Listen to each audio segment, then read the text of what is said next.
एक घना जंगल था जिसमें चारों ओर बड़े बड़े पेड़ और साथ ही छोटी छोटी हरी रंग की घास थी। जहां पर जमीन से ही सूरज साफ दिखाई दे रहा था और आसमान में हल्के हल्के बादल थे। उस जंगल में एक शरारती बंदर रहता था जिसका नाम बंटी था। बंटी अपनी मस्ती और चालाकी के लिए पूरे जंगल में मशहूर था और वो हर दिन पेड़ों पर एक डाल से दूसरे डाल पर झूलता है, साथ ही आम के फलों से खेलता और उन्हें खाता है क्योंकि वहां पर बहुत सारे आम थे जो पेड़ों पर लगे हुए थे। बंटी जंगल के दूसरे जानवरों के साथ शरारतें करता रहता था।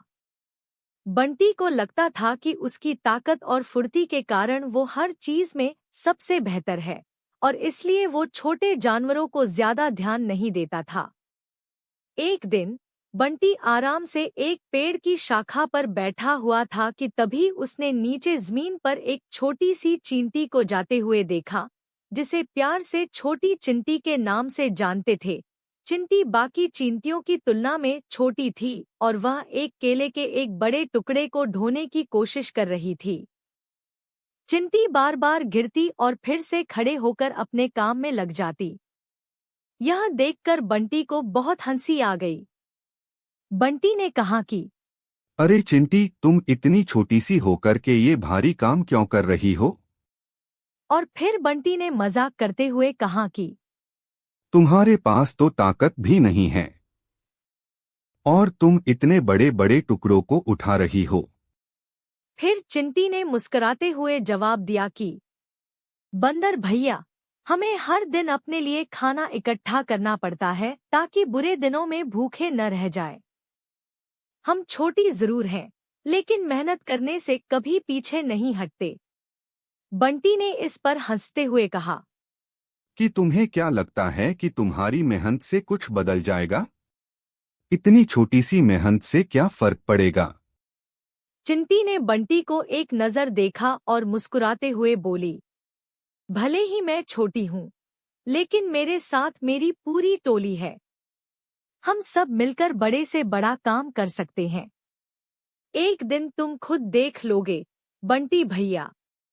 बंटी ने इस बात को मजाक में ले लिया और जोर जोर से हंसते हंसते हुए वहां से चला गया। कुछ दिनों बाद जंगल में एक बहुत बड़ा तूफान आता है। तेज हवा और भारी बारिश के कारण सारे जानवर अपने अपने घरों में सुरक्षित जगह ढूंढने लगे। तभी बंटी भी एक ऊंचे पेड़ पर चढ़कर सुरक्षित महसूस कर रहा था। लेकिन तभी उसे याद आया कि उसने एक दिन बहुत सारे मीठे फल इकट्ठा करके पेड़ के नीचे रखे थे ताकि बाद में आराम से खा सके। वह सब बारिश में बह गया है। तभी बंटी ने देखा कि चिंटी और बाकी की सभी चींटियों एक ही कतार में चलते हुआ अपने द्वारा इकट्ठा किया हुआ खाना ले जा रही है। उनके पास खूब सारा अनाज और छोटे छोटे फल थे। बंटी ने उन्हें देखकर कहा कि अरे चिंटी, तुम सब इतनी सारी खाने की चीजें कहाँ से लाई हो?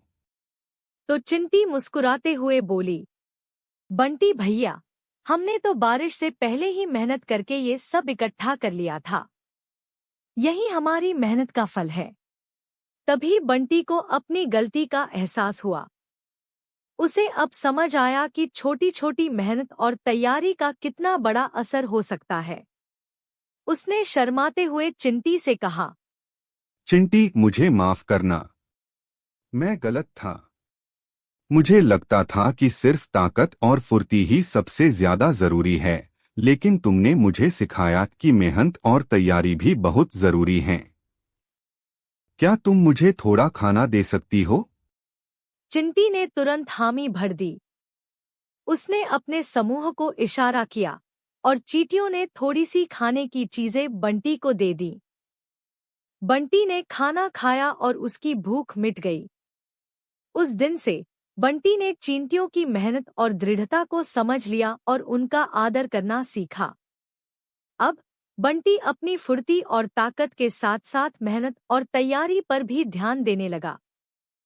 चिंटी और बंटी की दोस्ती गहरी हो गई और वे दोनों एक दूसरे की खूब मदद करने लगे। बंटी जंगल के सभी जानवरों को यह सिखाता कि चाहे कोई छोटा हो या बड़ा, सबकी मेहनत का अपना महत्व होता है। इस तरह बंटी और चिंटी की अनोखी दोस्ती ने पूरे जंगल में सभी जानवरों को एक नया सबक दिया कि मेहनत और तैयारी से हर मुश्किल को जीता जा सकता है, चाहे आकार कितना भी छोटा क्यों न हो। बंदर और चींटी की इस कहानी से हमें यह शिक्षा मिलती है कि जीवन में मेहनत, लगन और तैयारी का बहुत महत्व है। चाहे हम कितने भी छोटे या कमजोर क्यों न हों, अगर हम मिलकर मेहनत करते हैं और समय रहते तैयारी करते हैं, तो हम किसी भी चुनौती का सामना कर सकते हैं।